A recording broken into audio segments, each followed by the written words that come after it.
اعوذ باللہ من الشیطان الرجیم بسم اللہ الرحمن الرحیم وبہ نستعین وهو خیر المعین صلی اللہ علی سیدنا محمد وآلہ الطاہرین۔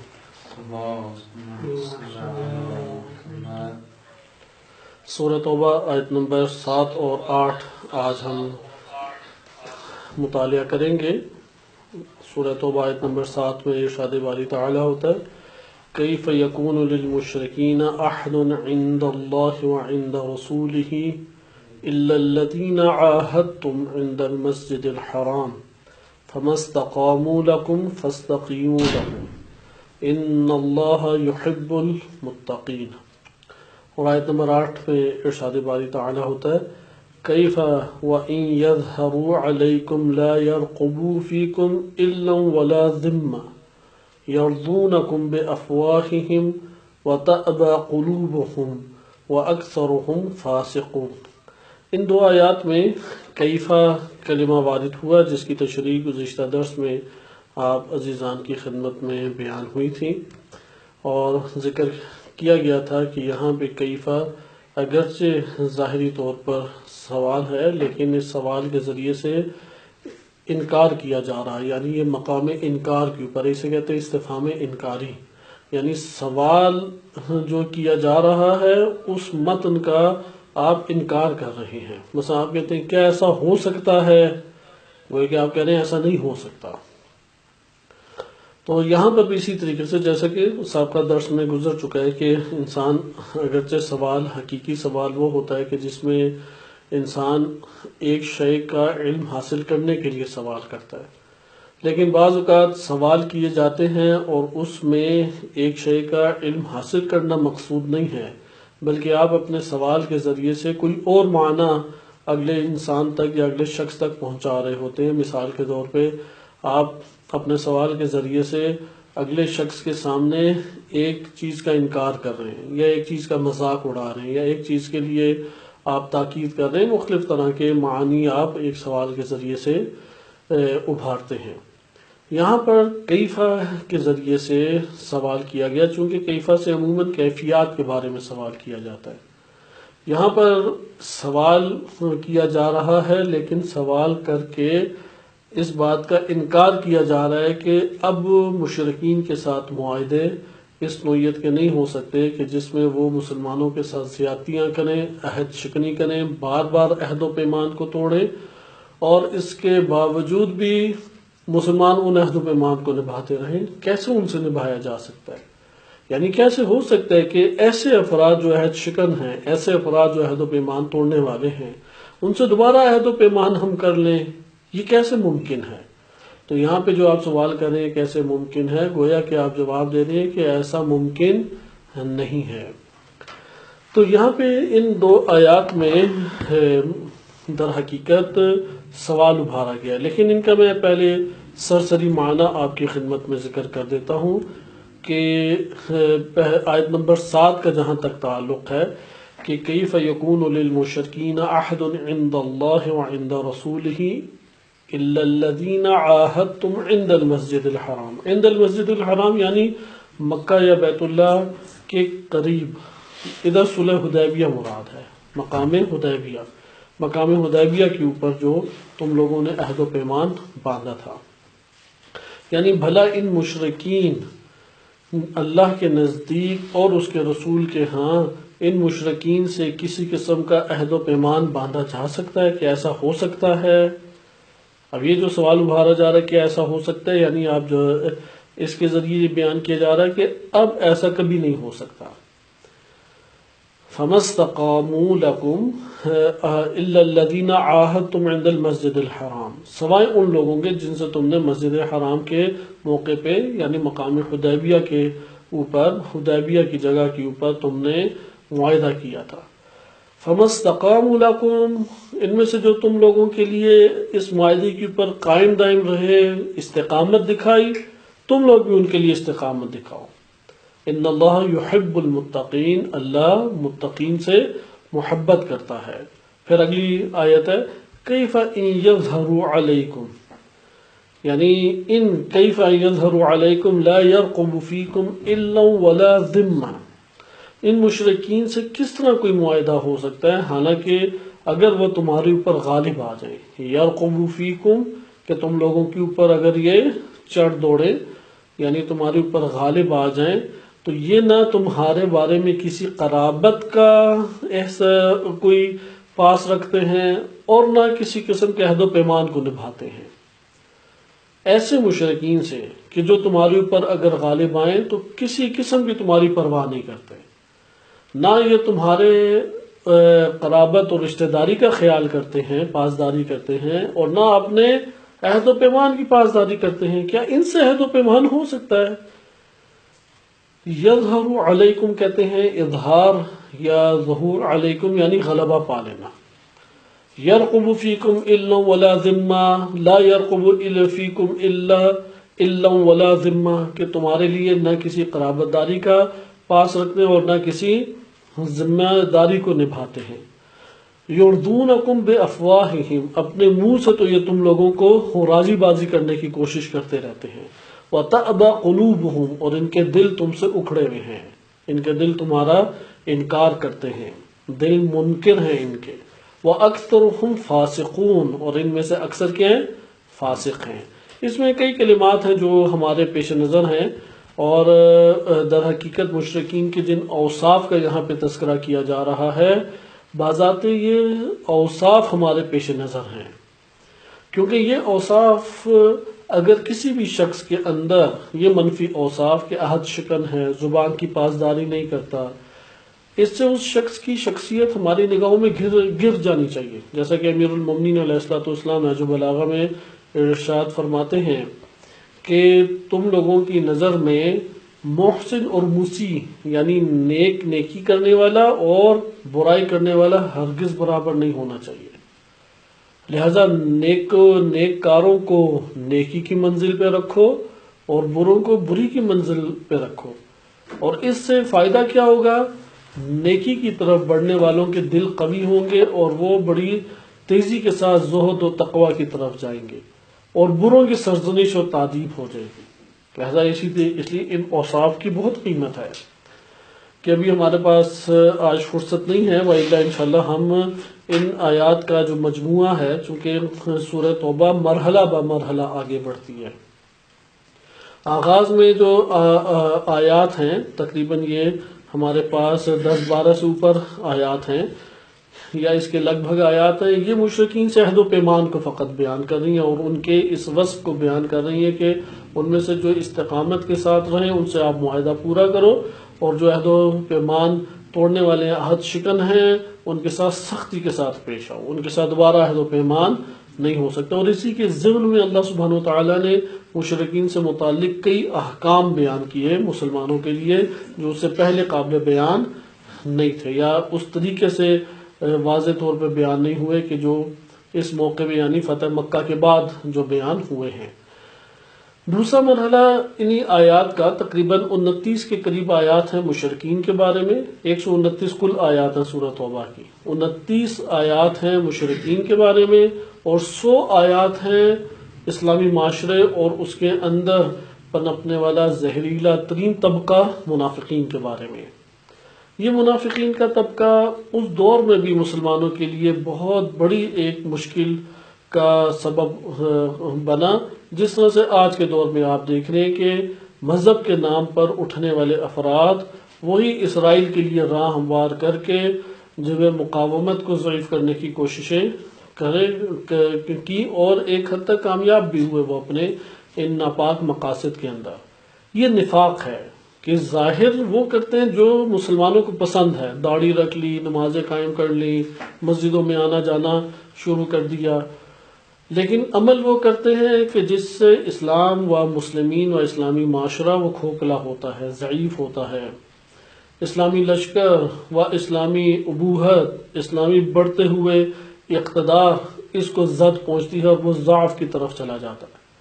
لہذا پرانے دور میں بھی یہ مسائل تھے، آج کے حتیٰ کہ داخلے ایک مکتب کے اندر، مثلا آپ عالم اسلام میں تو ہمارے لیے کوئی ڈھکی چھپی یہ چیز نہیں ہے، ہم عالم اسلام سے اندر اگر آئیں اور خاص گروہوں کے اندر آ جائیں ادھر بھی یہی مسائل ہیں اس ٹائم حکومت اسلامی ایران کو سب سے بڑا دھچکا جس نے پہنچایا ہے وہ یہی نفاق ہے، یہی منافقت ہے۔ یعنی بیرونی دشمن کے خلاف ہر محاذ کے اوپر حکومت اسلامی نے فتح حاصل کی ہے، لیکن جب نفاق کا سامنا کرنا پڑا ہے تو اس جگہ پہ پے در پہ شدید ضربیں لگی ہیں اور بہت بڑا اور وسیع پیمانے پہ نقصان ہوا ہے۔ اور یہی آج کے دور میں بھی صورتحال چل رہی ہے کہ حکومت کے خلاف سازشیں کرنے میں یہی منافقین جو اندر سے فاسقین ہیں، اندر سے ایمان کا سودا کیے ہوئے ہیں اور ظاہری طور پہ اپنے آپ کو اس جماعت تشیع یا جماعت اسلام کے ساتھ وہ اپنے آپ کو نامزد کرتے ہیں۔ لہذا یہ طبقہ مسلمانوں میں بھی موجود تھا کہ قرآن کریم میں ایک ہی جگہ پر منافقین کے بارے میں سب سے تفصیلی گفتگو فقط اور فقط سورہ توبہ میں کی گئی۔ اگرچہ سورہ منافقون ہے لیکن مختصر سی ہے، وہ چند آیات ہیں، شاید اس میں پوری 20 بھی آیات نہ ہو، ہاں اندر 11 آیات ہیں اس کے اوپر اندر، بقیہ بکھری ہوئی ہیں آیات، مثلا کچھ سورہ آل عمران یا سورہ بقرہ یا سورہ نساء یا ان آیات میں آ جائے گا، لیکن تفصیل کے ساتھ جس سورہ میں پورے قرآن کریم میں منافقین کا پوسٹ مارٹم بیان کیا گیا، ان کی عادات اطوار، ان کے طور طریقے، ان کے مختلف طرح کے امور زندگانی جو نبی صلی اللہ علیہ وسلم اور اسلامی معاشرے کے اندر ذمہ داریوں کے وقت ابھر کے یہ چہرے سامنے آئے یا یہ کردار سامنے آیا، اس کا تذکرہ سورہ توبہ میں سب سے بہترین کیا گیا۔ اس لیے سورہ توبہ منافق شناس ایک سورہ ہے۔ منافقت ایک مرض ہے، یہ مرض جب نفوس کو لگ جاتا ہے تو اس کے عادات اطوار یہ بتاتے ہیں کہ یہ مرض اسے لگا ہوا ہے، اور اس مرض کی نشاندہی ہوتی ہی اس وقت ہے کہ جب ایک آفت یا مصیبت یا آزمائش پیش آتی ہے، جس طرح آزمائش، فارسی میں آزمائش کہتے ہیں لیبارٹری ٹیسٹ کو، یہ جو آپ بیماری کے لیے ٹیسٹ دیتے ہیں اس کو کہتے ہیں آزمائش کے لیے، اس نے اپنے ٹیسٹ کے لیے مثلا آزمائش دے دی یا ٹیسٹ کروا لیے۔ یہ بھی اسی طریقے سے منافقت کا ٹیسٹ نہ کیا جائے، انسان اپنے اعمال کا ٹیسٹ نہ کرے، آزمائش سے نہ اسے گزارے، اسے نہیں پتہ لگتا کہ یہ مجھے موذی مرض لگا ہوا یا نہیں۔ سورہ توبہ جب انسان پڑھتا ہے اور اس میں معراج دیکھتا ہے جس میں اللہ تعالیٰ غضبناک ہوا، جس میں اللہ سبحانہ وتعالیٰ نے ان کو سخت ترین طریقے سے وعید کی ہے، تو تب انسان کو خبر ہوتی ہے کہ اچھا یہ والا جو عمل ہے یا یہ والا جو تاثر ہے وہ تو ہمارے قلوب میں بھی برپا ہوتا ہے۔ اگر ہمارے قلوب میں برپا ہوتا ہے تو ایسا نہیں ہے کہ وہ لوگ منافق ٹھہرے ہم لوگ پھر بھی مومن ٹھہریں گے، ایسا قطعا نہیں ہے۔ چونکہ مرض جب نفوس کو لگا ہو تو وہ مریض ہے نفس، اور مریض نفس ہے کہ جو آگے کی طرف نہیں جا سکتا، مریض نفس ہے جو آگے نہیں بڑھ سکتا۔ فرق نہیں پڑتا کہ اس مریض کے لیے میدان سجتا ہے جس میں اس کا مرض سب لوگوں کے لیے آشکار ہو جائے، یا میدان نہیں سجتا، چونکہ حجت الہی جب قیام فرمائے تو اس وقت میدان سج جاتا ہے اور منافق سامنے آ جاتا ہے۔ لیکن اگر حجت الہی قیام نہ فرمائے تو اس کا یہ مطلب ہے کہ یہ مریض نہیں ہے، نہیں مریض ہے، یہ نفس اندر سے کھوکھلا ہے، اندر سے تاریک ہے، اندر سے مریض ہے، اسے صحت مند لوگوں میں شمار قطعاً نہیں کریں گے۔ لہذا غیبت کے زمانے میں ہمارے لیے یہ اور زیادہ ذمہ داری بڑھ جاتی ہے کہ ہم مختلف زاویوں سے اپنا محاسبہ کریں اور دیکھیں کہ یہ مرض ہمارے اندر ہے یا نہیں۔ اگر ہمارے اندر یہ مرض ہے تو ہم مریض لوگوں میں شمار کیے جائیں گے، اگرچہ وہ میدان نہیں سچا جسے قیام امام زمان علیہ السلام سے تعبیر کرے۔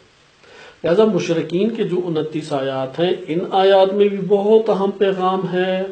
وہ اگرچہ عنوان مشرکین قرار پائے، لیکن وہ جو مشرکین نے عمل انجام دیا، وہ کوئی بھی عمل انجام دے اس کے لیے یہی قرآن کریم کی وعید ہے، یہی قرآن کریم کا پیغام ہے، یہی قرآن کریم کا حکم اس کے لیے آئے گا، کیونکہ وہ جن اوصاف کو لے کے آ رہا ہے ان اوصاف سے دشمنی ہے قرآن کریم کی۔ جیسا آپ نے ادھر ملاحظہ کیا کہ 29 آیات میں ہم جو 12-13 آیات ہیں وہ عہد و پیمان سے تعلق رکھتی ہیں، وہ آغاز ہی عہد و پیمان کی پر تھا کہ براءۃ من اللہ ورسولہ من الذین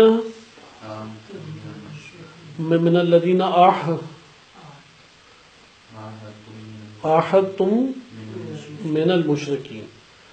کہ وہ لوگ جن سے تم لوگوں نے عہد و پیمان باندھا، براءۃ من اللہ ورسولہ من الذین عاہدتم الی الذین عاہدتم من المشرکین، کہ وہ لوگ جن سے تم لوگوں نے عہد و پیمان باندھا تھا ان سے اظہار برات کرتے اللہ اور اس کا رسول۔ آپ نے دیکھا عہد و پیمان سے آغاز شروع ہوا۔ ابھی بھی جو ہم آیت پڑھ رہے ہیں وہ عہد و پیمان کے اوپر ہی ہے، 6 آیات عہد و پیمان کے اوپر، 7ویں 8ویں 9ویں، یہ ساری عہد و پیمان کے اوپر مشتمل آیات کریمہ ہیں۔ اس لیے بعض اساتذہ گرامی درس تفسیر میں بیان کرتے ہیں کہ عہد و پیمان کی قیمت خداوند متعال کی بارگاہ میں اس قدر زیادہ ہے کہ اللہ سبحانہ و تعالیٰ نے اپنی دین کا تعارف بھی عہد و پیمان سے کرایا ہے، کسی شخصیت کے ساتھ تعلق استوار رکھنا اور اس کے ساتھ تعلق کو بڑھانے کا معیار بھی عہد و پیمان قرار دیا ہے، اور دشمنی کا عہد و پیمان بھی اسی کو قرار دیا ہے۔ لہٰذا قرآن میں واضح طور پہ یہ آیت آتی ہے کہ سورہ معاہدہ کی پہلی آیت ہے کہ یا ایھا الذین آمنوا اوفوا بالعقود، اے ایمان لانے والو عقد و پیمان کو کیا کرو؟ وفا کرو۔ وفا کہتے ہیں ایک چیز کو مکمل کر دینا، ایک چیز اگر مکمل انجام پا جائے اسے کہتے ہیں وفا۔ اگر وہ آدھی یا ناقص انجام پائے تو یہ وفا نہیں کہلاتا۔ وفا یعنی ایک چیز کا پورا انجام پا جانا، اسی لیے موت کو وفات کہتے ہیں، یعنی اس کا بدن سے پورا کا پورا تعلق ٹوٹ گیا ہے۔ تو وفا یا وفات وہ اسی سے تعبیر ہے۔ یہاں پر بھی آپ دیکھیں کہ قرآن کریم زور دے رہا ہے کہ اے ایمان لانے والو اوفو بالعقود، عقود کو تم وفا کرو۔ یہ عقود کئی طرح کے ہوتے ہیں، دین الہی سے عقود، جیسا کہ سورہ معاہدہ کے آغاز میں شریعت کے احکام سے عقد و پیمان باندھا گیا ہے کہ تم نے جب شریعت کو قبول کر لیا، نبی صلی اللہ علیہ وسلم کو قبول کر لیا، اب اس کے تقاضوں کو وفا کرو، پورا کرو۔ مثلا تمہارے لیے بہیمۃ الانعام کو حلال قرار دیا گیا ہے، یا اسی طریقے سے تم لوگ اگر حالت احرام میں ہو تو تمہارے لیے شکار جائز نہیں ہے، اور پھر احکام اللہ سبحانہ وتعالیٰ نے اتارے ہیں۔ اس کے بعد پھر یہ آیات دوبارہ سے مختلف مقامات کے اوپر عہد و پیمان کو ابھارتی ہیں کہ تم لوگ اپنے عہد و پیمان کو پورا کرو۔ اس لیے قرآن کریم نے ان افراد کے اوپر لعنت فرمائی ہے، ان افراد پہ لعنت فرمائی ہے جو اللہ کے ساتھ عہد و پیمان باندھ کر اسے توڑ دیتے ہیں۔ قرآن نے کم جگہوں کے اوپر لعنت کی ہے۔ یہ اس قدر حساس مسئلہ ہے عہد و پیمان اور عقد کہ قرآن کریم نے لعنت فرمائی ہے کہ اگر کوئی اس کو انجام دے اور پھر توڑ دے، اللہ تعالیٰ سے عہد و پیمان باندھے۔ پہلے یہ آیات آپ کی خدمت میں پڑھی جا چکی ہیں۔ یا قرآن کریم نے واضح طور پہ یہ بیان کیا کہ جب تم عہد و پیمان باندھو تو تم اس کو ہر صورت میں والموفون بعہدہم اذا عاہدوا، جب بھی ایک دوسرے سے معاہدہ کرتے ہیں تو اپنے عہد و پیمان کو وفا کرتے ہیں۔ یا قرآن کریم نے ان لوگوں کو متقی قرار دیا ہے کہ جو اپنے من اوفا بعہدہ، اپنے عہد کو وفا کرتے ہیں، واتقا، اور تقوی الہی اختیار کرتے ہیں، چونکہ عہد و پیمان ہی تقوی کا باعث بنتا ہے۔ یا اسی طریقے سے ان لوگوں کی مذمت کی ہے کہ جو چھوٹے چھوٹے قیمت کے اوپر بک جاتے ہیں اور عہد و پیمان کو توڑ ڈالتے ہیں، قبیلے کی وجہ سے عہد و پیمان توڑ دیا، یا مختلف مشکلات آئی تو اپنا عہد و پیمان توڑ دیا، زبان کی پاسداری نہیں کی، یا کوئی آپ کو بات کہہ دی اس کے بعد بھول گئے، یا بات اپنی زبان دی کہ میں یہ کروں گا وہ کروں گا فلاں کروں گا، اور اس کے بعد خوب انتظار کرایا کہ ایک قسم کا وقت گزر گیا۔ یہ ساری چیزیں انسان کی شخصیت کو نیچے لے آتی ہیں، پستی کی طرف لے آتی ہیں۔ واضح طور پہ آشکار طور پہ انسان زبان سے کلمات ہی وہ ادا کرے، اقرار ہی وہ کرے، عہد و پیمان ہی اس کا باندھے جس کو وہ خود انجام دے سکتا ہے۔ تو عہد و پیمان ہمارے پاس ایک بڑا حصہ دین کا آغاز، دین کی انجام دہی، اسی طریقے سے اللہ کے ساتھ عہد و پیمان کا تعلق، نبی کے ساتھ بیعت کی صورت میں عہد و پیمان کا تعلق، امام کے ساتھ بیعت کی صورت میں عہد و پیمان کا تعلق، اسی طریقے سے آپس میں جو ہم زندگی بسر کرتے ہیں وہ عہد و پیمان ہے۔ بعض اوقات عہد و پیمان زبان سے نہیں کرتے لیکن ذہنی انڈرسٹینڈنگ معاشرے کے اندر پائی جاتی ہے، ان سب کی رعایت کرنا ہمارے لیے لازم ہے۔ بالفاظ دیگر انسان کا، کیونکہ جب عہد و پیمان توڑنے کے اوپر لعنت یا عہد و پیمان توڑنے کے اوپر سخت ترین طریقے سے سرزنش کی جا رہی ہے، اس کا یہ مطلب ہے کہ یہ مساویت دین ہے۔ اگر کوئی عہد و پیمان کو نہیں نبھاتا تو گویا کہ وہ دینداری نہیں ہے، اس کا کوئی دین نہیں ہے۔ اس لیے بعض جگہوں پہ یہ وارد بھی ہوا ہے کہ جس کا کوئی عہد و پیمان نہیں ہے اس کا کوئی دین بھی نہیں ہے۔ لا دین لمن لا عہد لہ، کہ جس کا کوئی عہد و پیمان نہیں ہے اس کا کوئی دین بھی نہیں ہے۔ ہمارے پاس نبی صلی اللہ علیہ وسلم سے یہ روایت وارد ہوئی ہے، لا ایمان لمن لا امانت لہ، جو امین نہیں ہے، امانت دار نہیں ہے، اس کا کوئی ایمان نہیں ہے۔ ولا دین لمن لا عہد لہ، جو عہد و پیمان کی رعایت نہیں کرتا وہ اصلاً دیندار نہیں ہے۔ دیندار ہونے کو یہ چند علامتوں سے ہم کبھی بھی نہ جانیں۔ اگر ہم نے دیندار دیکھنا ہے تو دیکھیں کہ یہ عہد و پیمان کو کیسا نبھاتا ہے، ذمہ داری کو کیسا نبھاتا ہے۔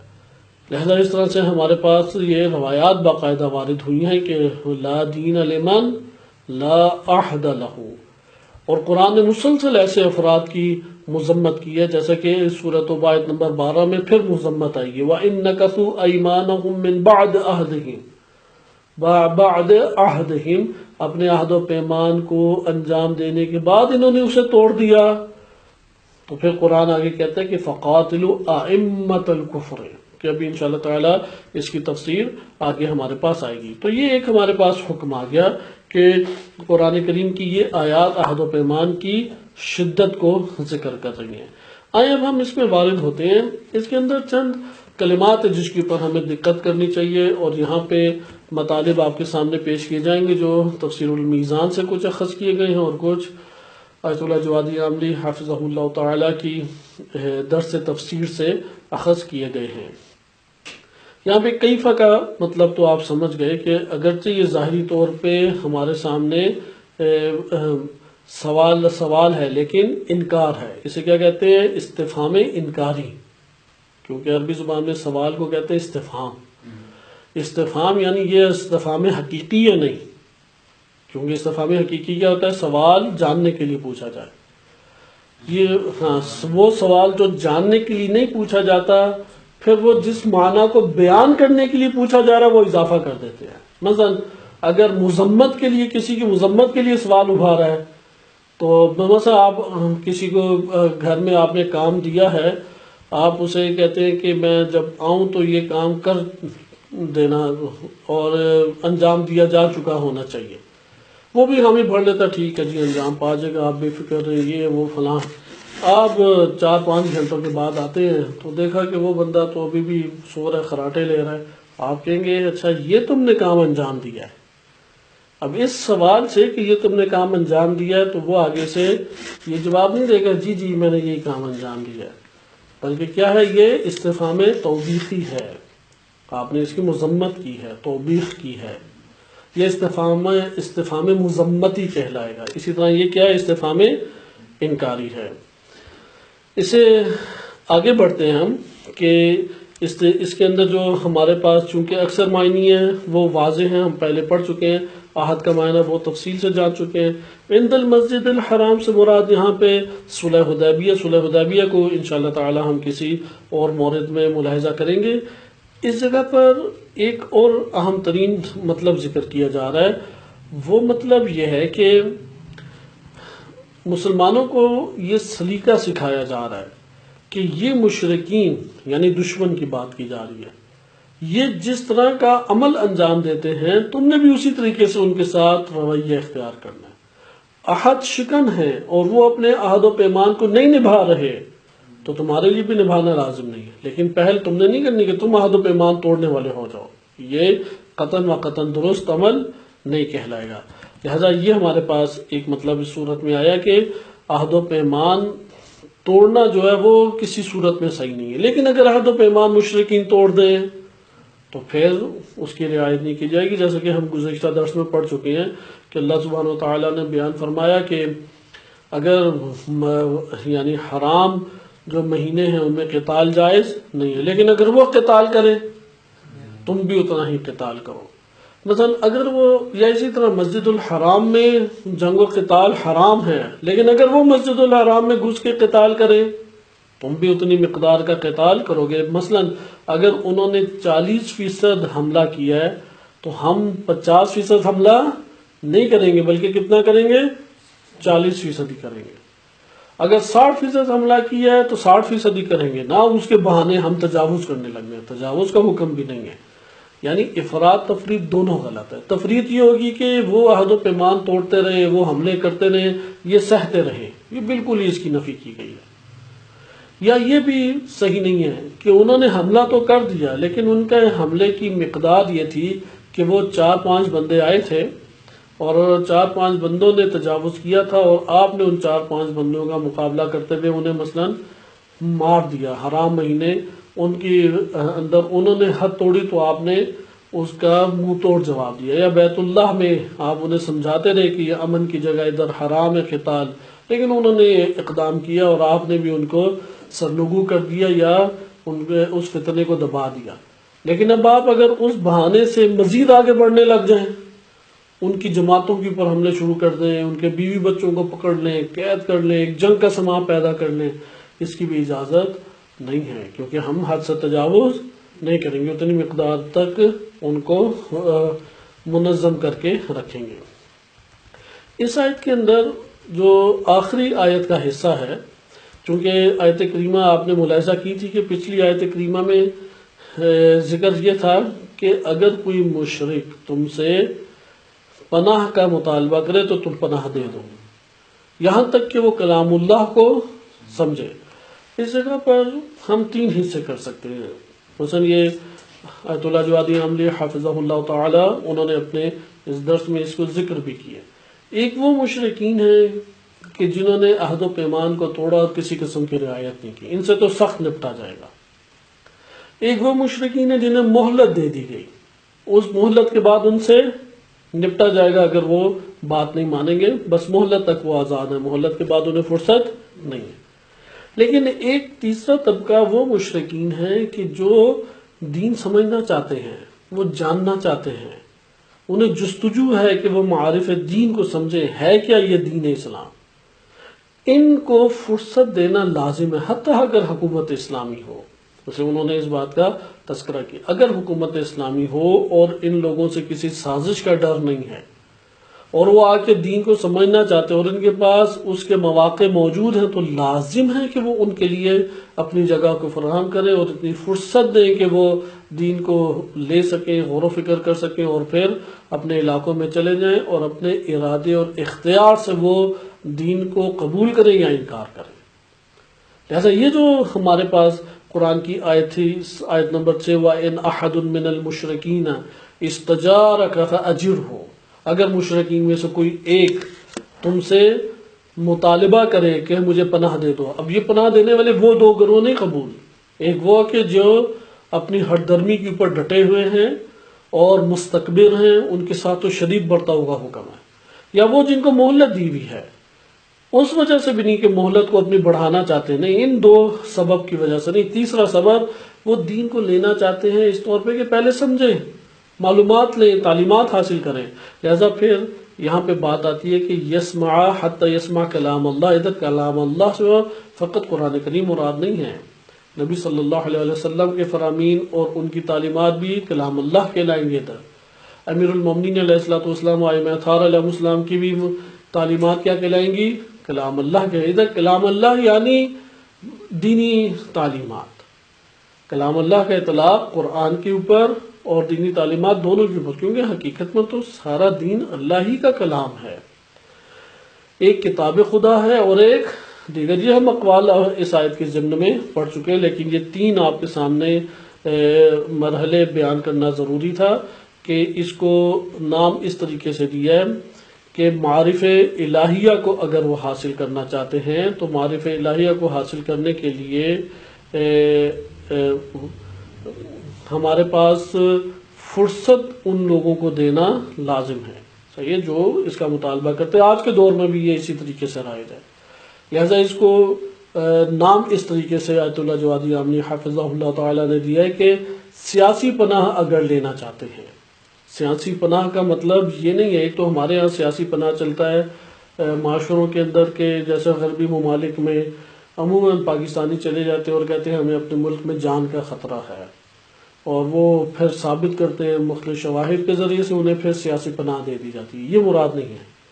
ادھر مقصد یہ ہے کہ سیاسی پناہ یعنی وہ مسلمانوں کو اور دین اسلام کو دیکھنا چاہتے ہیں، سمجھنا چاہتے ہیں، معلومات لینا چاہتے ہیں. اس لیے اس صورت میں ان کو ہم مثلا ٹورسٹ کے طور پہ قبول کر لیں گے. جیسا ہمارے معاشروں کے اندر ٹورسٹ چلتا ہے طبقہ، تو حکومت اسلامی میں بھی ایسے افراد کو بھرپور موقع دینا چاہیے.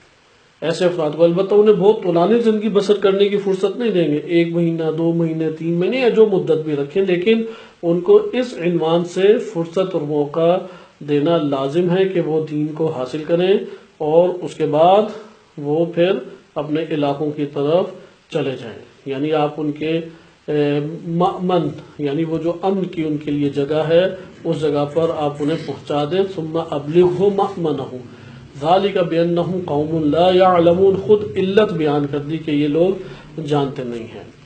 اس سے اگلی آیت میں آپ نے یہ ملاحظہ کیا کہ قرآن کریم پھر اس بات کو ابھار رہا ہے کہ یہ جو مشرکین ہیں ان سے عہد و پیمان ہمارے لیے ممکن نہیں ہے کہ دوبارہ سے عہد و پیمان ہم یہ کریں، مگر یہ کہ ان میں سے جو مستقیم راہ پر چلنے والے، سیدھی راہ پہ چلنے والے، یعنی اپنے قول اور فعل کو انجام دینے والے ہیں، ان کے ساتھ تم بھی صحیح طور طریقے اختیار کرو. اس کے اختتام پر لفظ آتا ہے ان اللہ یحب المتقین. اس کے اوپر ہمیں تھوڑے سے غور و فکر کرنے کی ضرورت ہے. متقی بیان کیا گیا ہے کہ 2 طرح سے ہے، یعنی ایک تقوی دینی و عبادتی ہے اور ایک تقوی معاشرتی ہے.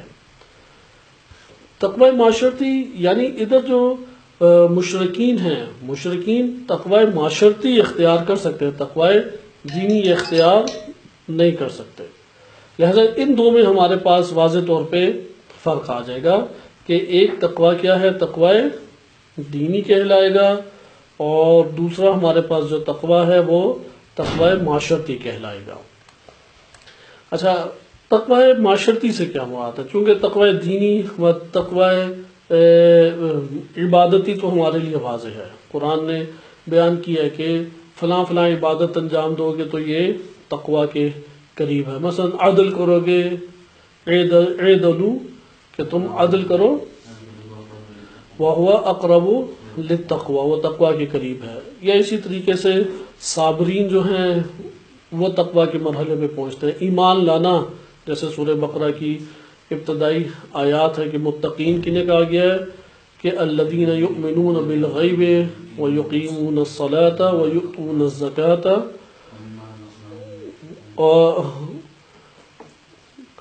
کہ ان آیات میں آپ دیکھیں جو اوصاف ذکر کیے جا رہے ہیں کہ نماز قائم کرو، زکوٰۃ تم دو، رزق الہی جو اللہ تعالیٰ نے رزق دیا ہے اس سے تم خرچ کرو، یہاں تک کہ اختتام ہوتا ہے یقین قیامت پر. ادھر وہ توجہ کی ضرورت ہے کہ قیامت کے اوپر اگر یقین کی کیفیت انسان کی طاری نہ ہو، دنیا میں دیندار بن کے زندگی بسر نہیں کر سکتا. دونوں لازم ملزوم ہیں. یہ لازم ملزوم یعنی ہو نہیں سکتا کہ کوئی یقین کی کیفیت قیامت پہ نہیں رکھتا اور اندر سے دیندار بھی ہو، ممکن نہیں. اس لیے قرآن کریم نے توحید سے زیادہ قیامت کا تذکرہ ہے. قیامت ہے کہ جو دنیا کو حقیر کرتی ہے، قیامت ہے، آخرت ہے جو دنیا کے اندر رہنے کے جذبے کو انسان کے وجود سے ختم کرتی ہے، دنیا کے تعلقات کو ختم کرتی ہے. دنیا کی تو مذمت نہیں ہے، دنیا تو اللہ کی خلقت اور مخلوق ہے.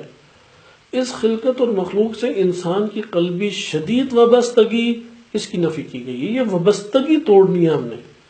یہ نہیں ہم نے توڑنا کہ گھر بار چھوڑ دیں، شادی شدہ اپنے خانوادے کو بکھیر دیں، استعمال کی چیزیں ہیں وہ ترک کریں. یہ مقصود نہیں ہے.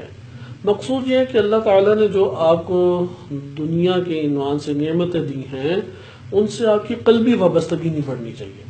لہذا ایسے واقعات ہیں کسی کے پاس کثیر دنیا تھی لیکن اس کی قلبی وابستگی نہیں تھی، یعنی اس کے پاس گاڑی بھی تھی، گھر بھی تھا، بہترین کھانے پینے کا سامان بھی تھا، بہترین اٹھنے بیٹھنے کے اور بہترین استعمال کی چیزیں بھی تھیں، مثلا فرنش گھر تھا، بیڈ روم ہے، صوفے ہیں، ڈائننگ ٹیبل ہے، طرح طرح کی بہترین مشینیں ہیں، لیکن اس کی قلبی وابستگی نہیں ہے. لیکن ایک فرد ایسا تھا جس کے پاس صرف ایک کشکول تھی، صرف اور صرف ایک چھوٹی سی کشکول یا ایک تسبیح تھی، لیکن اس کی تسبیح سے شدید وابستگی تھی. وہ تسبیح کو بھی اپنے آپ سے دور نہیں کر سکا، جیسا کہ ملا مہدی ناراقی رحمۃ اللہ علیہ کا معروف واقعہ ہے کہ خود انہوں نے یہ ذکر کیا ہے کہ وہ اپنے، کیونکہ انہیں اللہ تعالیٰ نے بڑی نعمات دی ہوئی تھی، کو سردیوں کے ایام تھے، اپنے بہترین کمرے میں کتابیں موجود ہیں اور بخاری جل رہی ہے، یعنی بہترین گرمائش کا اہتمام ہے، نرم بستر اور ایک بہترین بیٹھک ان کی بنی ہوئی ہے، کھانے پینے کا سامان بھی موجود ہے. تو ایک فقیر آیا اور ان کی حالت دیکھ کے کہنے لگا کہ کیسے تم نیک اور اللہ کی راہ کے سالک بن سکتے ہو کہ جب کہ تم کل مادی دنیا کے اندر زندگی بسر کر رہے ہو. کیونکہ ہر طرف انہوں نے بہترین چیزوں کو اپنے ارد گرد جمع کیا ہوا تھا. تو کہا کہ کس طرح سے ممکن ہے کہ تم بہترین زندگی بسر کر سکتے ہو، یعنی اللہ کی راہ پہ چل سکتے ہو. تو انہوں نے کہا کہ اچھا کیا چاہتے ہو تم؟ اس نے کہا کہ اچھا اگر تم یہ دنیا کو ترک کر سکتے تو چلو ابھی ہم ایک سفر کے لیے نکلتے ہیں، چلتے ہیں. انہوں نے کہا ٹھیک ہے چلو. انہوں نے کہا تو ادھر ہی وہ اپنے قلم کو اور اوراق کو انہوں نے چھوڑا اور وہاں سے نکل کھڑے ہوئے. چند قدم ابھی آگے چلے تھے تو اس فقیر نے کہا کہ ایک منٹ رکے، میں ایک چیز بھول گیا ہوں، وہ میں لے آؤں. تو انہوں نے کہا وہ کیا چیز؟ کہا کہ میرا کل سر و سامان یہ کشکول ہے، اسی کو سر کے نیچے رکھ کے سوتا ہوں، اسی میں کھاتا ہوں، اسی میں پیتا ہوں، یہ میری کل بقیہ زندگی کا سرمایہ ہے. تو وہ میں وہاں پہ رکھ آیا ہوں، تو مجھے موقع دے میں وہ لے آؤں. تو تب انہوں نے کہا کہ اللہ تعالیٰ نے ایک چیز تمہیں دی تھی اور اس سے بھی تمہاری قلبی وابستگی ایسی ہے کہ ترک نہیں کر سکتے، اور مجھے جتنا سر و سامان دیا تھا وہ سب ترک کر کے میں تمہارے پہلے تقاضے کی پر اٹھ کے نکل کھڑا ہوا ہوں. ایسا آپ نے ادھر ملاحظہ کیا کہ اصل چیز ہے کہ وابستگی اپنی قلبی توڑے. قلبی وابستگی توڑنا انسان کے لیے خود ایک عمل ریاضت ہے. مثلا تبلیغات کے لیے چلا جائے، آج کے دور میں الحمدللہ سفر 40 انسان کے لیے ایک بہترین ریاضت ہے. امام حسین علیہ السلام کے حرم کی طرف سفر کرے، وہ ان تمام مراحل سے وہ گزرتا ہے اور ایک اپنے نفس میں ایک کمال کو حاصل کر کے لوٹتا ہے. لیکن اپنے ہر چند مہینے کے بعد اس طرح سے ایک کیفیت ہونی ہے. اب مثلا چھوٹے چھوٹے ورک شاپ لگا لی، چھوٹے موٹے اس نے 3 روزہ 1 ہفتہ کارگاہ ٹائپ رکھ لی. یہ خود انسانی نفس کی ایک وابستگیاں توڑنے کے لیے ایک ریاضت ہے. جو وابستگی نہیں توڑتا بالآخر فرشتہ آگے توڑے گا. لہذا دنیا کے اچھے سر و سامان سے استفادہ ممنوع نہیں ہے. جب ہم کہتے ہیں حب الدنیا تو دنیا کی مذمت نہیں ہے، حب کی مذمت ہے، وہ جو اس نے قلبی تعلق قائم کیا ہوا ہے. مطلب بیوی بچے ہیں، وہ بیوی بچوں کے بغیر اصلا تصور ہی نہیں کوئی کر سکتا. آزمائش کسی قسم کی اس کے لیے قابل برداشت نہیں ہے. مال کے اوپر ایسا فریفتہ ہے کہ ہر کام مال کی خاطر کرنے کے لیے آمادہ ہو جائے. اپنی چیزوں سے، موبائل ہے، لباس ہے، چھوٹی موٹی چیزیں ہیں، بڑی اسے وابستگی اور محبت ہے. یہ انسان ہے کہ جو دنیا دار ہے.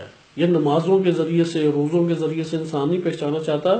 نماز اور روزے اگر ان وابستگیوں کے ختم ہونے کا باعث نہیں بنتے تو یہ تو صرف ایک جہنم کی آگ سے محفوظ کرنے کے لیے ایک ذمہ داری کو پورا کر رہا ہے. یہ نماز اسے آگے نہیں پہنچا رہی، ہاں جہنم کی آگ سے اسے روک رہی، لیکن یہ وابستگی اس کے اندر نہیں ٹوٹ رہی. اس لیے دینی تقویٰ تب حاصل ہوتا ہے قلبی وابستگی ٹوٹے. چیزوں سے قلبی وابستگی ہو، حتیٰ کہ اپنا آپ، یہ میری چیز ہے، یہ میرا گھر ہے، میرے ساتھ یہ زیادتی ہوگی، مجھے فلاں نے یہ کہہ دیا، وہ میں ہی ہر چیز میں کرتا ہوں. ہر چیز میں صرف اپنی ذات کے ساتھ جو تعلق ہے اسی کا جائزہ لے رہا ہے، ذات کے علاوہ جائزہ ہی نہیں اصلاً لیتا. تو یہ جو صرف میں کے دائرے میں رہتا ہے یہ تقوی دینی اختیار نہیں کر سکتا. ان اللہ یحب المتقین، اس جگہ پہ ہمیں تھوڑی دقت کی ضرورت ہے کہ یہاں پہ کون سے متقین کی بات کی جا رہی ہے.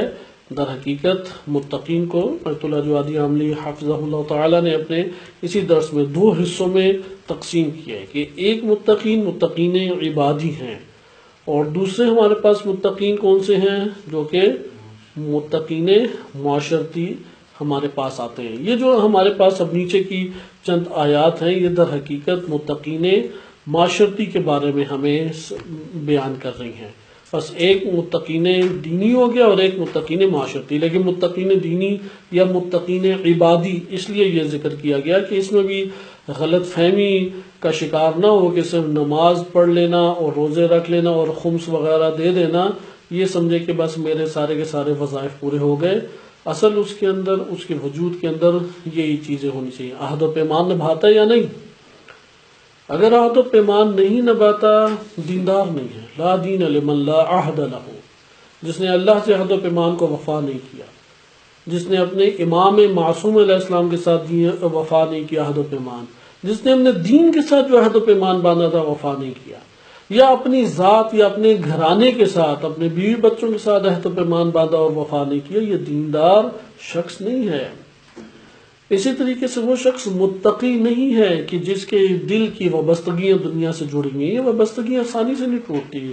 ہم کوئی دعوے دار نہیں ہیں، مثلا یہ مطلب بیان کر رہے ہیں تو کوئی دعویٰ نہیں کر رہے کہ یہ ہماری وابستگیاں ٹوٹ گئیں، لیکن ہم خدا کی بارگاہ میں دعا گو بھی ہیں اور کوشش کرتے رہے.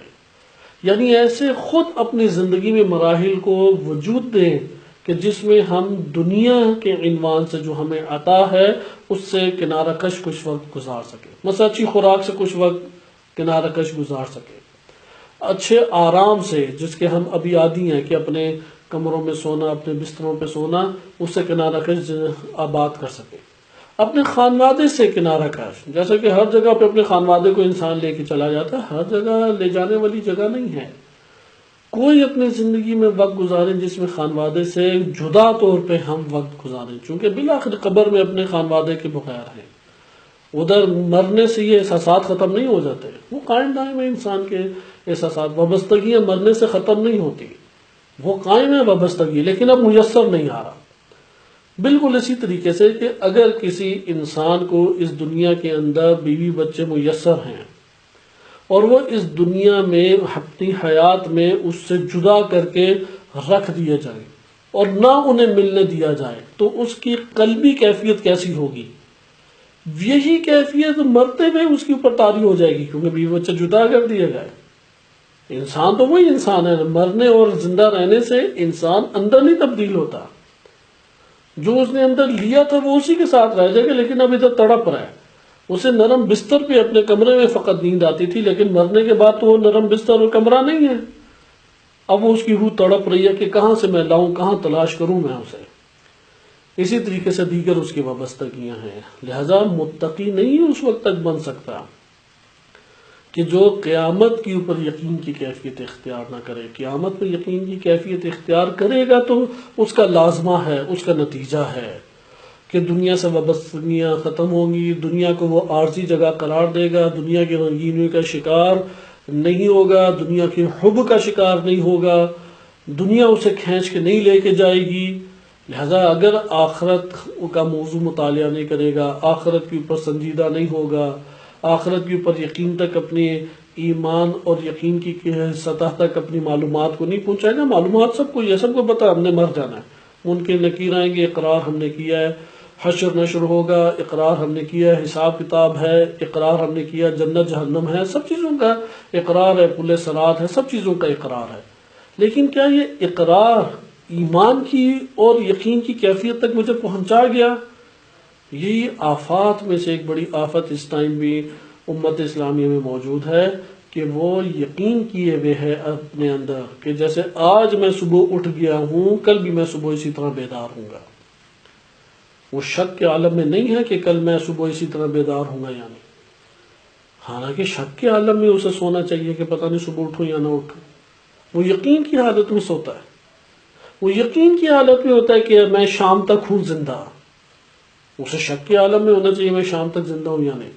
حضرت نوح علیہ السلام نے 2500 سال زندگی بسر کی یا کچھ اس سے زیادہ کم و بیش، روایات میں وارد ہوا ہر روز صبح اٹھتے تو کہتے تھے نہیں شام تک میں نہیں ہوں زندہ، شام ہوتی تو کہتے ہیں کہ نہیں رات تک میں زندہ نہیں ہوں گا، رات ہوتی تو رات کو کہتے تھے نہیں صبح نہیں کر پاؤں گا۔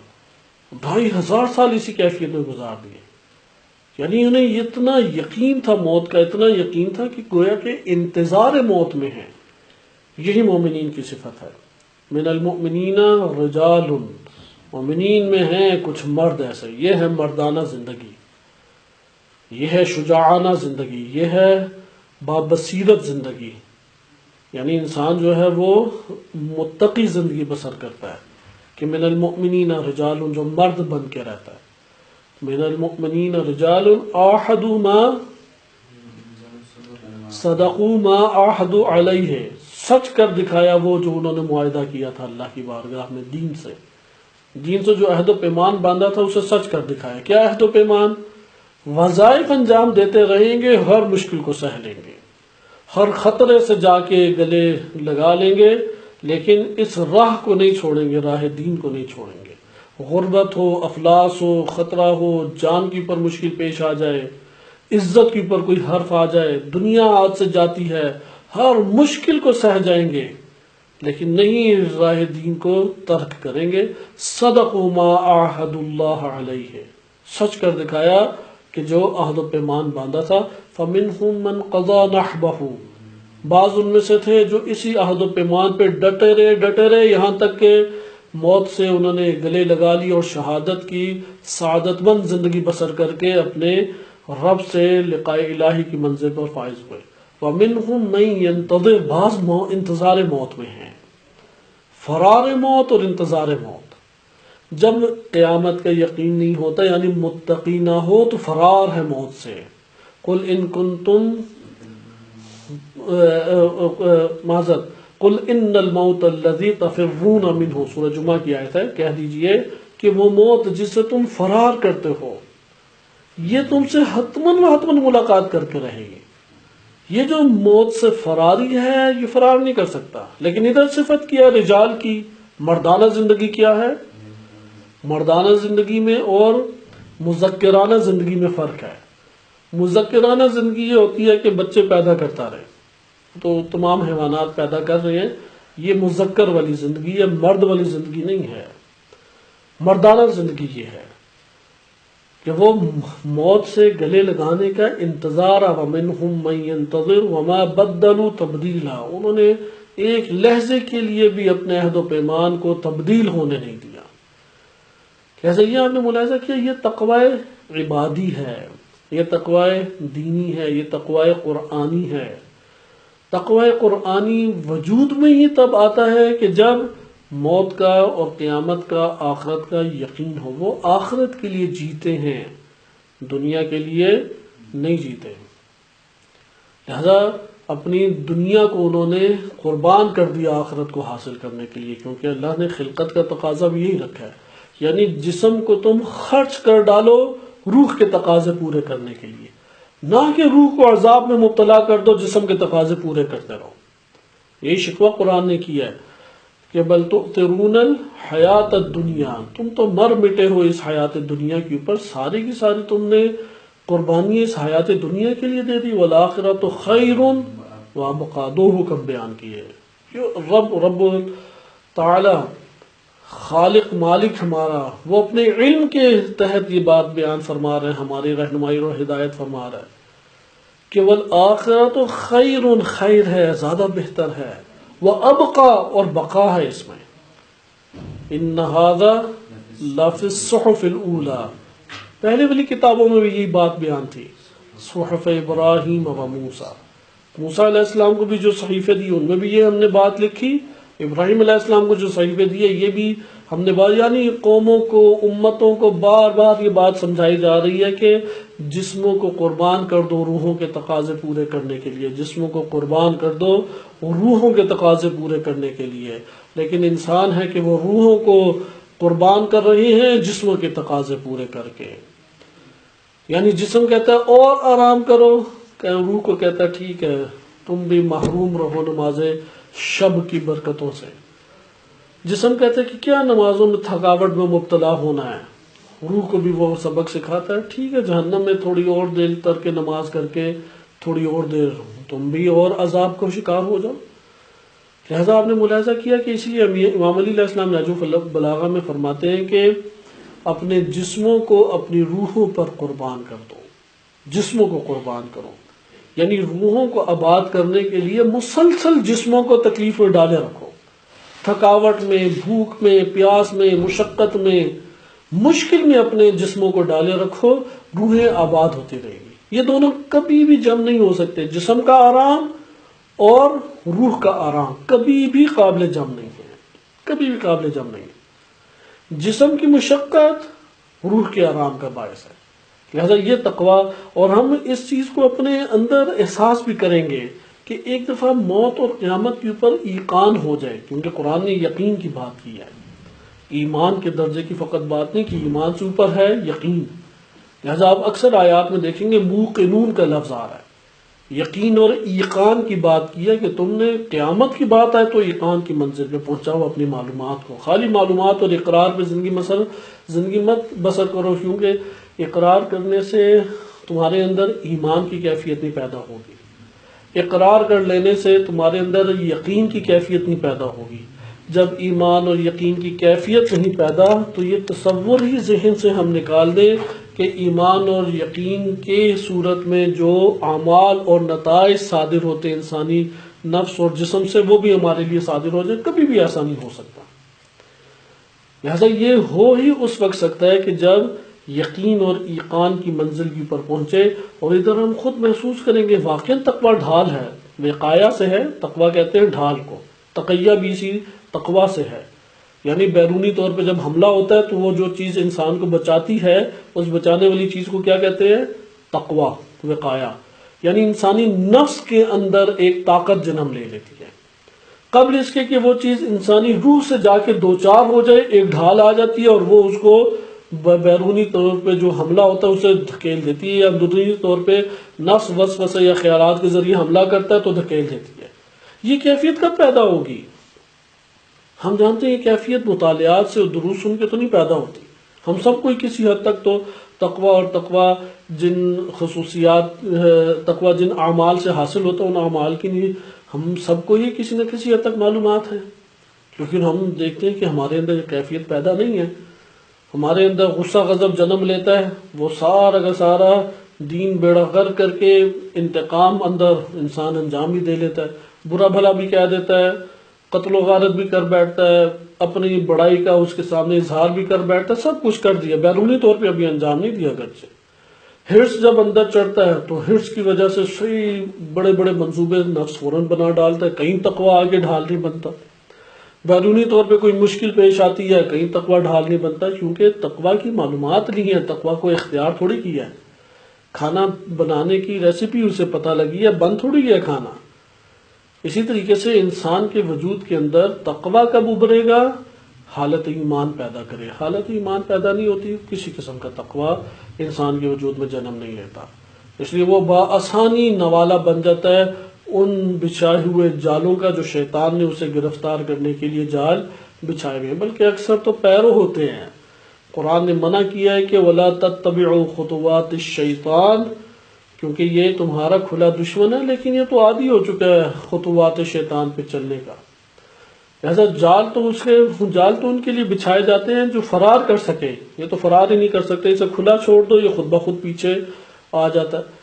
لہذا اس موقع پہ آپ نے ملاحظہ کیا کہ تقوی عبادی ان اللہ یحب المتقین، یہ جو مورد ہے اس کو ہم دو انداز سے دیکھیں.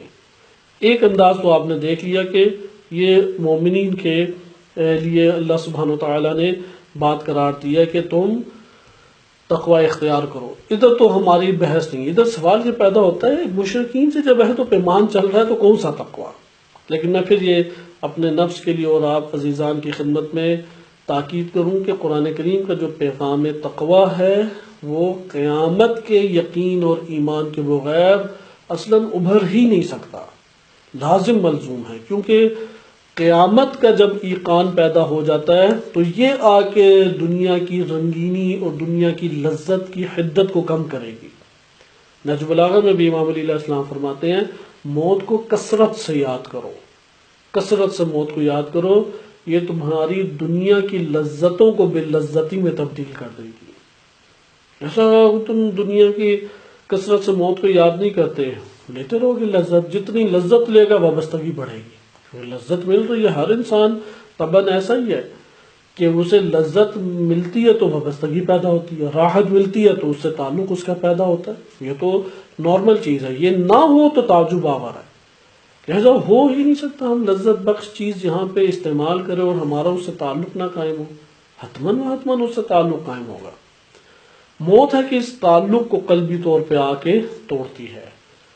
ہاں اگر اور زیادہ زہد اختیار کرے تو اس کے مراتب اپنے ہیں، وہ اعلیٰ ترین مورد یہی ہے کہ ہر لذت کے بعد ایک بے لذتی کو بھی حاصل کرے، بہت خوب ہے، لیکن بہرحال ہم ابتدائی مرحلے کی بات کرتے ہیں جو قرآن و روایات نے ابتدائی مرحلہ بیان کیا ہے کہ تم حد اقل لذت تم نے لے لی، آرام تم نے حاصل کر لیا، راحت تم نے لے لی، جب تم نے اسے لیا ہے تو تمہارا قلبی تعلق بھی تو قلب جڑ گیا نا، اسے کیسے توڑو گے قلبی تعلق کو؟ تم نے نہیں اس کے اوپر غور کیا، تم پریشان نہیں ہوئے، غافل ہو کے سو گئے تم آرام سے، پھر اگلے دن تم نے وہ لذت، آرام، سکون لیا، یہ تو خدا نے اس کے لیے دنیا میں نہ مشکلات کھڑی کی ہوتی تو وہ تو 100% دنیا کی محبتوں کے اندر غرق ہو گیا تھا۔ اس لیے خدا کا شکر ادا کرنا چاہیے کہ کیونکہ عزت جہاں پہ ملتی ہے انسان کا قلبی تعلق اس سے جڑ جاتا ہے، وہ کوئی بھی عزت دے، وہ اجنبی عزت دے دے، کوئی اور سرزمین اسے عزت دے، کوئی اپنا رشتہ دار عزت دے دے، عزت بہت بڑے پیمانے پہ ایک لذت اور ایک اندر نرمی کا احساس پیدا کرتی ہے۔ اگر نہ ہر روز اسے ذلت کا ایک احساس برپا ہوتا تو کیسے وہ اس دنیا سے جانے کے لیے آمادہ ہوتا؟ جیسے خدا نے یہ والا عمل تمام انبیاء و ائمہ علیہ السلام کے لیے قرار دیا، کوئی قوم ایسی نہیں گزری کہ جس نے نبی اور رسول کی تکذیب نہیں کی اور اذیت نہیں دی، گالم گلوچ نہیں کیا، لان تان نہیں کی، پکڑ کے شہر سے انہوں نے باہر پھینکا انہیں اٹھا کے۔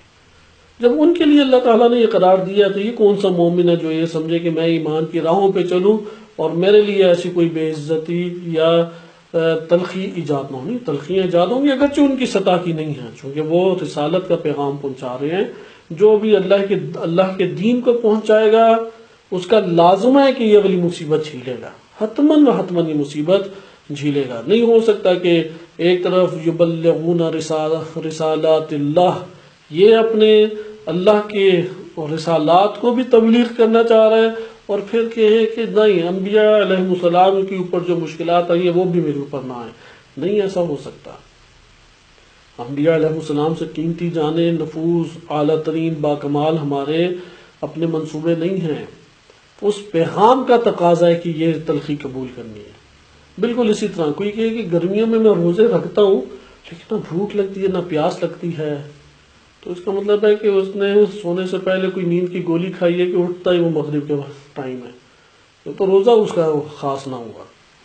ایسا نہیں ہو سکتا کہ وہ کام کاج کرے، آدھی زندگی بسر کرے گرمیوں کے روزوں میں اور کہ وہ نہیں بھوک پیاس کی تلخی تو میں نے نہیں اٹھائی، ہو ہی نہیں سکتا نہ اٹھائے۔ اسی طرح اللہ تعالیٰ کا پیغام پہنچانے کے لیے اس نے زحمت و مشقت کی، کیسے تصور کرتا ہے کہ اس کو تلخی نہ سہنے پڑے؟ لیکن بہرحال ہم اس مطلب کے اوپر زیادہ توجہ دیں چونکہ یہ مطلب ہمارے لیے حساس ہے۔ ان اللہ یحب المتقین، پہلے بھی یہ متقین کا معنی آیا ہے اور دوبارہ یہاں پہ متقین کا معنی آپ ملاحظہ کر رہے ہیں، اور وہ مطلب اس جگہ پر یہ ہے کہ ادھر آیا تقوی عبادی مراد ہے یا تقوی سیاسی مراد ہے؟ آیت اللہ جوادی عاملی حافظہ اللہ تعالی ان کی نظر یہ ہے کہ یہاں پہ تقوی سیاسی مراد ہے، ان اللہ یحب المتقین، تقوی عبادی نہیں، چونکہ مشرکین کے اس معاہدوں کے ضمن میں یہ بات آ رہی ہے۔ ہاں وہ تقوی عبادی میں اس لیے یہ تاکید آپ کی خدمت میں عرض کی ہے کہ تقوی عبادی یا تقوی دینی اس میں آخرت کا بہت بڑا کردار ہے، آخرت کے موضوع کو ترک نہ کریں، آخرت کے موضوع پہ دقت کریں، چونکہ جب کوئی لذت، جب کوئی راحت مادی، جب کوئی لذت مادی، جب کوئی عزت ظاہری و مادی کو ہم حاصل کرتے ہیں، قلب کا شدید تعلق روح کا اس سے جڑ جاتا ہے۔ یہاں پہ دین آ کے اب ہمیں یہ نہیں کہتا کہ تم اس راحت پہنچانے والی چیز کو اپنے سے جدا کر دو، یا جس نے عزت کا جو باعث بن رہا ہے اس سے تم جدا ہو جاؤ، یا وہ جو لذت تمہیں پہنچا رہی ہے اس کو تم اپنے سے تر کر، نہیں، اس چیز کو اس پہلے مرحلے میں دین بیان نہیں کرتا۔ لیکن دین یہ ضرور آ کے کرتا ہے وہ جو تمہاری روح کی شدید وابستگی اس سے ہوگی اسے توڑو، اسے کمزور کرو، اسے ختم کرو، ورنہ موت کا وقت سخت ہے۔ کیونکہ دنیا تو تمہارے پاس رہنی نہیں ہے، یہ تو دھوکہ دے رہی ہے کہ کل بھی اسی طرح راحت ہے، کل بھی اسی طرح سکون ہے، کل بھی اسی طرح عزت ہے۔ وہ عزت اگر ہر جگہ سے میسر آئے تو خدا نے نظام ایسا بنایا، اپنے خیالات ہی نہیں اسے عزت بخش بنائیں گے۔ وہ خیالات ہی ایسے ابھریں گے کہ وہ خیالات آ کے بتا رہے تم کمتر ہو، تم پستر ہو، فلاں تمہیں یہ کہتا ہے، فلاں تمہیں یہ کہتا ہے۔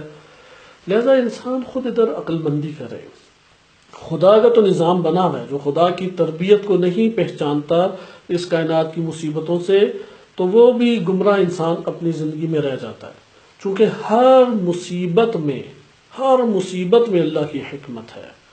حتیٰ کہ درس تفسیر میں بعض اساتذہ کرامی، یہ جو غزہ میں ظلم و ستم ہوا، یہ جو لبنان میں ظلم و ستم ہوا، ہر ظلم و ستم میں ظالم کے لیے عبرت، ظالم کے لیے مقام عبرت ہے، اور مومن کے لیے مقام حکمت ہے وہاں پر۔ یعنی عبرت سے مراد یہ کہ عبرت اور حکمت دو مقابل ایک دوسرے کے لفظ نہیں ہیں، عبرت ہی حکمت ہے۔ لیکن ظالم کے لیے جہنم اس نے کھڑی کر دی، چونکہ وہ شقاوت کے اس درجے کے اوپر نہیں پہنچ سکتا تھا جب تک یہ شقی ترین عمل انجام نہ دے۔ لیکن وہ جو مظلوم ہے اپنی جگہ پر، وہ مظلوم اللہ کی حکمتوں سے غافل نہ ہو، بہت عظیم حکمتیں اس میں۔ لہذا ہماری اپنی پرسنل لائف میں، اپنی ذاتی زندگی میں جو کچھ ہمارے ساتھ انجام پاتا ہے، اپنے بیوی بچوں کے ساتھ، اپنے خاندان کے ساتھ، اپنے ہمسایوں سے، اپنے کولیگز ہیں، اپنے دوستوں سے، انسان سب سے عزت کے دائرے میں نہیں ہمیشہ رہتا۔ جیسے توقع نہیں ہوتی انہی کی طرف سے بعض اوقات ذلت انسان کو مل جاتی ہے، یا انسان خود ہی اپنے اندر دیکھتا ہے ضعف کی وجہ سے ایک ذلت سے انسان آراستہ ہو جاتا ہے۔ ان سب چیزوں میں حکمت ہے۔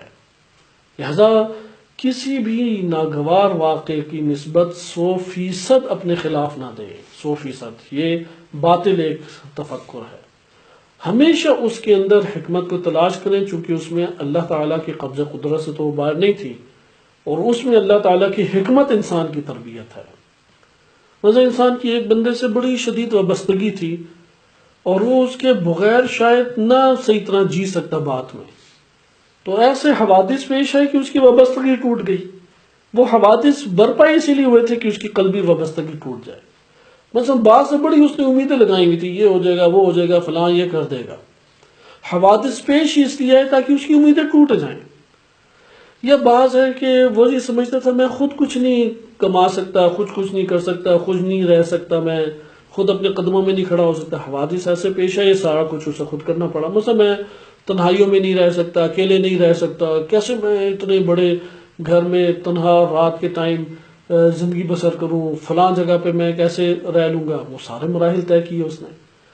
لہذا حکمت ایک ہے۔ نمبر 2، اس چیز کو ہم لیں کہ ہمارے پاس راحت اور نعمت کو لینے کے بعد جو شدید وابستگی پیدا ہوئی ہے، وہ اس وقت تک نہیں ٹوٹے گی جب تک موت کو یاد نہیں کریں گے، جب تک آخرت کو یاد نہیں کریں گے، جب تک دنیا کی زینتوں کو فانی نہیں قرار دیں گے، جب تک دنیا کی زینتوں کو، دنیا کی راحتوں کو ہم منفی نگاہوں سے، یعنی حقیر نگاہوں سے متاع دنیا قرار دیں۔ متاع کہتے ہیں ہلکی سی مختصر سی لذت کا سر و سامان۔ جیسے ہوتے ہیں کہ ٹافی کھاتے ہیں تو ٹافی تھوڑی دیر کی میٹھی چیز ہوتی ہے، یہ دنیا کی نعمتیں ٹافی کی طرح ہیں۔ وہ دی اس لیے تھی کہ تم تھوڑا سا سکون حاصل کرو اور پھر فریش ہو کے روح کو آباد کرو۔ وہ اسی لیے ہیں، سو اتنی مقدار روح فریش ہو جائے، کھاؤ اتنا روح کے اندر پھر عبادتوں کی طاقت آ جائے، تھوڑی محفل اس لیے جماؤ روح پہ سرشار ہو جائے۔ لہذا روح کو سرشار کرنے کے لیے یہ ہے اتنی مقدار کی لذتیں۔ یہ ہے دینی تقویٰ کا سبب۔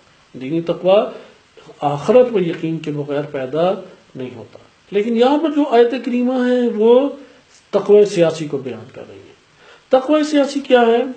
تقوی سیاسی یہ ہے کہ بہت سارے ایسے افراد ہوتے ہیں دنیا میں جو دین کو قبول نہیں کرتے، دین کی رعایت نہیں کرتے، مانتے ہی نہیں ہیں دین کو، انہوں نے دین کی وجہ سے کیا عمل انجام دینا ہے، لیکن اپنے معاشرتی طور طریقوں پہ بڑے سنجیدہ ہوتے ہیں۔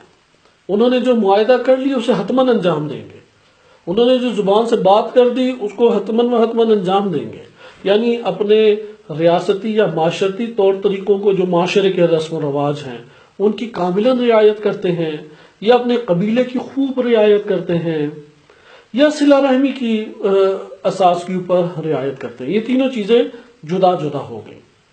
ایک ہمارے پاس ہو گیا معاشرے کے طور طریقوں کی رعایت کرنا، مثلا معاشرے میں یہ چیز رائج ہے، میں تو اپنے معاشرے کے اصولوں کے مطابق چلتا ہوں۔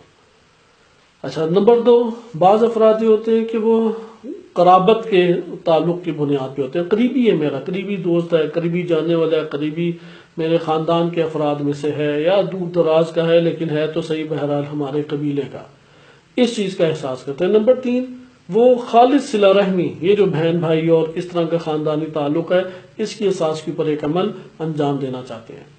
لہذا یہاں پر سیاسی تقوی سے مراد یہ ہے کہ جو رعایت کرے اپنے عہد و پیمان کی۔ اس رعایت کو بھی اللہ تعالیٰ نے محبوبیت کی نگاہ سے دیکھا ہے کہ اس بندے کے اندر یہ سنجیدگی پائی جاتی ہے کہ عہد و پیمان کے اوپر عمل کر رہا ہے، یہ سنجیدگی پائی جاتی ہے کہ اپنے قول کے اوپر عمل کر رہا ہے۔ اور روایات میں واضح وارد ہوا ہے کہ بعض صفات ایسی ہیں جس کی وجہ جو اللہ سبحانہ تعالیٰ کو بہت پسند ہے، اور اس کی وجہ سے عذاب میں اللہ نے ان کی تخفیف کی، ان کی سزا میں اللہ تعالیٰ نے رعایت کر دی۔ کہ صحیح سند واقعہ ہے نبی صلی اللہ علیہ وسلم کا بدر یا احد کے مقام پر کہ قیدیوں کو پکڑ کے لایا گیا تو ان کے لیے سزا مقرر ہوئی کہ ان کی گردن اڑائی جائے، یعنی ان کے جرائم کی نوعیت ایسی تھی کہ انہیں نہیں بخشا جا سکتا، چونکہ اسلام انہیں پیش کیا، قبول نہیں کیا، اتنے اکڑ اور ان کے اندر انانیت و تکبر تھا۔ انہوں نے کہا ہمیں قتل ہونا قبول ہے یا رسول اللہ، آپ اور آپ کا دین ہمیں قبول نہیں ہے۔ اگلی پیشکش کی انہیں جزیہ، تو کہتے نہیں، کوئی جزیہ وغیرہ کا سوال ہی نہیں پیدا ہوتا، یا ممکن ہے کہ مشرک تھے چونکہ مشرکین سے جزیہ نہیں لیا جاتا، یا انہوں نے کہا کہ کوئی رقم وغیرہ دو اور اپنی جان چھڑاؤ، یا فلاں کام کرو اپنی جان چھڑاؤ، یا غلامی قبول کرو، کچھ بھی نہیں انہوں نے قبول کیا، تو سزا قتل ہے۔ اب سز سنا دی تو اتنے میں جبریل علیہ السلام آ گئے اور فرمایا کہ اللہ تعالیٰ فرماتا ہے کہ فلاں شخص کو آپ معاف کر دیں، اور اس کی وجہ یہ ہے کہ یہ شخص سخی ہے، بڑا جود و سخا ہے، یعنی خوب لوگوں کو کھلاتا پلاتا ہے، خوب پیسہ خرچ کرتا ہے، بہت بڑی صفت ہے۔ کئی ایسے افراد ہوتے ہیں کہ ان کے پاس مال کم ہے لیکن دل وسیع ہے، خرچ کرتے رہتے ہیں۔ اور کئی افراد، ہر انسان نے اپنی زندگی میں افراد دیکھیں، ایک وسیع مال ان کے پاس موجود ہے کہ اس وسیع مال میں سے 1% ہر مہینے وہ خرچ کریں، شاید 20-30 افراد کو ہر روز کھانا کھلا سکے، لیکن ان کے اندر کوئی اس طرح کی رمق ایجاد نہیں ہوتی، اور وہ ایک مرض کی حالت میں ان کا نفس رہ جاتا ہے اور صادر یہ عمل نہیں ہوتا۔ تو فرمایا کہ یہ سخی ہے، تو نبی صلی اللہ علیہ وسلم نے اسے کہا کہ یہ آزاد ہے۔ بڑا حیران ہوا، کہا کہ میں کیوں آزاد؟ کہا کہ میرے رب نے یہ پیغام مجھے پہنچایا ہے کہ یہ شخص تم سخی ہو، اس وجہ سے تمہیں چھوڑ دیا گیا، یعنی تمہاری سزا قتل کی معاف ہے۔ تو کہا کہ اچھا آپ کا رب جو ہے، اس شخص نے کہا سخاوت سے محبت کرتا ہے، تو کہا کہ ہاں سخاوت سے اللہ تعالیٰ محبت کرتا ہے، جواد ہے اللہ تعالیٰ کا لقب خداوند متعال کے اسماء الحسنی میں سے ہے جواد، تو اسے بھی اسی صفت سے بڑی محبت تھی، اسی ٹائم نبی صلی اللہ علیہ وسلم کے ہاتھوں پر اسلام قبول کیا۔ اسی طرح ایک اور روایت ہے کہ حضرت صلی اللہ علیہ وسلم تشریف فرماتے اور کہا کہ کاش وہ میرا بھائی ہوتا، تو سب نے کہا کہ یا رسول اللہ وہ تو مشرک تھا اور مر بھی گیا شرک کے اوپر۔ تو رسول اللہ نے فرمایا کہ وہ بھائی کہنا تو بہت بڑی بات، تو کہا کہ وہ سخی تھا شخص، سخاوت اللہ تعالیٰ کو پسند ہے۔ اسی طرح شجاعت ہے، انہی میں سے ایک عہد و پیمان ہے، ان اللہ یحب المتقین۔ یہ جو تقوی سیاسی اختیار کر رہے ہیں ان کے بارے میں دیکھیں خداوند متعال نے، آپ پچھلی آیات پڑھ چکے ہیں، کتنی رعایت کی، ان کو قتل و غارت سے معاف قرار دیا، ان کے لیے مہلت اللہ تعالیٰ نے رکھ دی، ان سے اچھے طریقے سے، اگر یہ استقامت کے ساتھ پیش آتے ہیں، تم بھی ان کے ساتھ استقامت کے ساتھ اور اچھے رویے سے پیش آؤ۔ اسی طرح خداوند متعال نے فرمایا کہ انہی میں سے اگر کوئی پھر دین کو سیکھنے آتا ہے تو تم اسے مہلت دو، تم اسے پناہ دو، تم اسے گھر بار دو، اور وہ وہاں پہ دین کی معلومات لے، ہاں قبول کرنا نہ کرنا اس کی اپنی بات ہے۔ ثم ابلغ مأمنہ، پھر اس کے اپنے محفوظ ٹھکانے پہ پہنچا دو۔ وہاں خود اس نے دین قبول کر لیا، ٹھیک نہیں کیا، تب بھی اس کے اوپر بقیہ احکام جاری ہوں گے۔ لہذا ہم نے ملاحظہ کیا کہ خداوند متعال جو عہد و پیمان کو نبھاتا ہے، اس کے لیے کس طریقے سے خداوند متعال بیان فرما رہا ہے۔ اس لیے قرآن کریم سے پھر چند آیات ہمارے پاس اور بھی ہیں کہ مومنین کے درمیان بھی اسی تقوی سیاسی کو ابھارنے کی طرف تلقین کی گئی تو وَتَعَاوَنُوا عَلَى الْبِرِّ وَالتَّقْوَى۔ اب ادھر بر اور تقوی میں ایک دوسرے سے تعاون کرو۔ کون سا تقوی؟ تقوی سے مراد یہی ہے کہ انسان جو ہے وہ یعنی نماز روزہ وہ عبادی تقوی اپنی جگہ، عبادی تقوی کے ساتھ ساتھ وہ تقوی جو اجتماعی ہے، جو مردمی ہے، جو عوامی ہے، جو سیاسی ہے، اس تقوی کی بھی تم رعایت کرو۔ یعنی لوگوں کے ساتھ عہد و پیمان، خاندان کے ساتھ، قوم قبیلے کے ساتھ، ایک دوسرے کے ساتھ، ریاست کے اندر، اجتماعی صورت میں جو عہد و پیمان تم نے قائم کیا اسے نبھاؤ۔ اس لیے اس جگہ پہ آیت اللہ جوادی عاملی حافظہ اللہ تعالی بیان فرماتے ہیں وَتَعَاوَنُوا عَلَى الْبِرِّ وَالتَّقْوَى، کہ اس آیت میں کہ بر اور تقوی میں ایک دوسرے کی معاونت کرو، یہاں پہ کہتے ہیں کہ یہاں پہ نماز پڑھنا مراد نہیں ہے، کیونکہ نماز پڑھنے میں کیا ہم تعاون کریں، وہ ٹھیک ہے کہ نماز اپنی جگہ سبب تقوی دینی ہے، ٹھیک ہے کہ نماز کے لیے انسان عبادت گاہ بنائے، اور روزے کی اپنی قیمت اور اہمیت ہے، وہ ساری جگہ اپنی جگہ پر محفوظ ہیں، لیکن یہاں پہ وَاتَّقُوا اللَّهَ یا تقوی الہی کی جو بات کی گئی ہے، یعنی تعاونوا علی البر والتقوی ولا تعاونوا علی الاثم والعدوان واتقوا اللہ، تقوی الہی اختیار کرو۔ ادھر تقوی الہی یعنی اپنے اجتماعی امور میں تقوی الہی اختیار کرو۔ اس لیے کفار یہاں پہ دو حصوں میں تقسیم ہو جاتے ہیں، ایک وہ ہیں کہ جنہوں نے برائی انجام دی، اور ایک وہ ہیں کہ جنہوں نے اپنے آپ کو عہد و پیمان کو نبھایا۔ لہذا جنہوں نے برائیوں کو انجام دیا یعنی عہد و پیمان کو توڑا، اپنے عہد و پیمان شکن ہیں، ان سے تو صحیح طریقے سے انتقام لیا جائے گا۔ یا اسی طریقے سے وہ افراد ہیں کہ جو دین کے اوپر نہیں آئے، وہ ٹھیک ہے مشرک کہلائیں گے، لیکن اگر عہد و پیمان کو نبھاتے ہیں تو ان کے ساتھ بھی رعایت کی جائے گی۔ اس لیے اس آیت میں انہوں نے ذکر کیا کہ در حقیقت جس کا تذکرہ کیا جا رہا ہے وہ تقوی سیاسی ہے، وہ تقوی مردمی و عوامی ہے۔ اور اگلی آیت میں بھی یہ بات بیان کی کہ کیسے ہو سکتا ہے کہ یہ لوگ وہ اگر موقع انہیں مل جائے تمہارے اوپر چڑھ دوڑتے ہیں، اور نہ تمہاری کسی طرح کی قرابت کا احساس کرتے ہیں، اور نہ ہی کوئی عہد و پیمان کو نبھاتے ہیں، اپنی زبانوں سے تو کہتے پھرتے ہیں، اپنی زبانوں سے کہتے ہیں کہ ہم تمہارے ساتھ ہیں اور بڑی رشتہ داریوں کے تقاضے بیان کریں گے، وَتَأْبَى قُلُوبُهُمْ، لیکن اندر سے ان کے دل تم سے متنفر ہیں، منکر ہیں، انکاری ہیں۔ ادھر بھی آخری حصہ بہت اہم ہے کہ اس کو ہم اب اگلے درس میں حل کریں گے انشاءاللہ۔ یہاں پہ تقوی آپ کے سامنے ذکر کیا گیا کہ ایک تقوی دینی اور ایک تقوی سیاسی و مردمی ہے۔ ادھر ہے وَأَكْثَرُهُمْ فَاسِقُونَ، اکثر فاسق ہیں۔ ادھر آپ کے ذہن میں یقیناً سوال پیدا ہوگا وہ تو مشرک تھے تو پہلے فاسق تھے، اور پھر ان میں اکثر کو فاسق کیا، یہ تو تمام کے تمام اس اعتبار سے فاسق ہیں، کافر اور مشرک سے بڑھ کر فسق ہے۔ پھر یہ کیا بات ہوئی کہ وہ اکثرهم فاسقون، یعنی کون لوگ اکثر فاسق ہیں؟ مشرک جو ہے اس کے کیا اعمال، ان میں کوئی عمل صالح بھی قرار پائے گا؟ وہ تو ہے اس سرزمین شرک، اس کی روح، اس کا نفس سرزمین کفر ہے، جو اس کے اوپر اگے گا وہ زہریلا ہے۔ تو پھر ادھر قرآن جو کہہ رہا ہے اکثرهم فاسقون، اس سے کیا مراد ہے؟ یہ ہمارے پاس دوسری دلیل بنتی ہے کہ ان اللہ یحب المتقین، ادھر متقین سے مراد تقوی سیاسی و مردمی ہے، چونکہ جو سیاسی تقوی سیاسی و مردمی کی رعایت نہیں کرتا تو یہ فسق ہوا۔